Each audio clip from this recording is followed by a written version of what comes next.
Hamas 8 ബന്ദികളെ കൂടി വിട്ടയച്ചു. അഗം ബർജർ, അർബൽ യഹൂദ്, ഗ്യാഡി മോസസ് എന്നിവരെയാണ് വിട്ടയച്ചത്. ബന്ദികളെ 3 പേരെയും റെഡ് ക്രോസിന് കൈമാറി.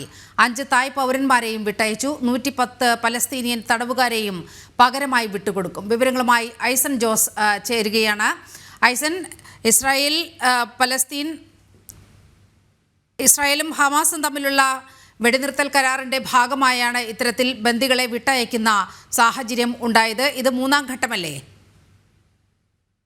തീർച്ചയായും നീലിമ, 3ാമത്തെ ഘട്ടമാണ് ഇപ്പോൾ ബന്ദികളെ വിട്ടയച്ചിരിക്കുന്നത്. നേരത്തെ നമുക്കറിയാവുന്നതാണ്, 2 ഘട്ടങ്ങളിലായി 7 ഇസ്രായേലി സ്വദേശികളെ വിട്ടയച്ചിരുന്നു. ഇന്ന് 3 ഇസ്രായേലി സ്വദേശികളെയും അതുപോലെ തന്നെ അന്ന് ഒക്ടോബർ 7 2023 ഒക്ടോബർ 7 ഹമാസ് പിടികൂടിയ, ഇസ്രായേലിൽ നിന്നും പിടികൂടിയ 5 തായ് പൗരന്മാരെ ഉൾപ്പെടെ ഇന്ന് വിട്ടയച്ചു എന്നാണ് നമുക്കറിയാൻ സാധിക്കുന്നത്. ഇന്ന് വിട്ടയച്ചവരിൽ 2 വനിതകളും ഒരു 80 വയസ്സായ പുരുഷനുമാണ് ഉള്ളത് എന്നാണ് ഇപ്പോൾ നമുക്ക് ലഭ്യമാകുന്ന വിവരം.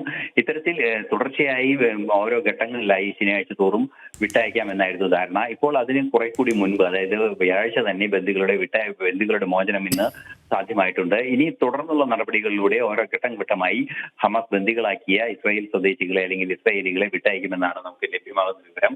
തുടർന്നും ഇത്തരത്തിലുള്ള മോചന നടപടികൾ തുടരുമെന്ന് അറിയിക്കുന്നുണ്ട്. സമാനമായി ഇസ്രായേലിന്റെ തടവിൽ കഴിയുന്ന പാലസ്തീൻ യുദ്ധ തടവുകാരെയും വിട്ടയക്കുന്നുണ്ട്. ഇന്ന് ഈ 8 ബന്ദികൾക്ക് പകരമായി 110 പാലസ്തീൻ തടവുകാരെയാണ് വിട്ടയച്ചിട്ടുള്ളത്. മൊത്തം 100-ൽ താഴെ ബന്ദികളാണ് ഇസ്രായേലികളാണ് ബന്ദികളായി ഹമാസിന്റെ കസ്റ്റഡിയിലുള്ളത്.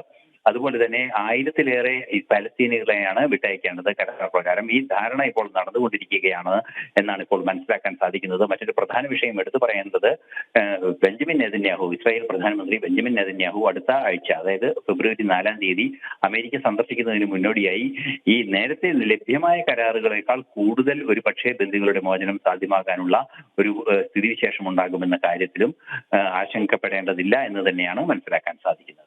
ശരി, ഐസൻ ജോസാണ് വിവരങ്ങൾ പങ്കുവച്ചത്.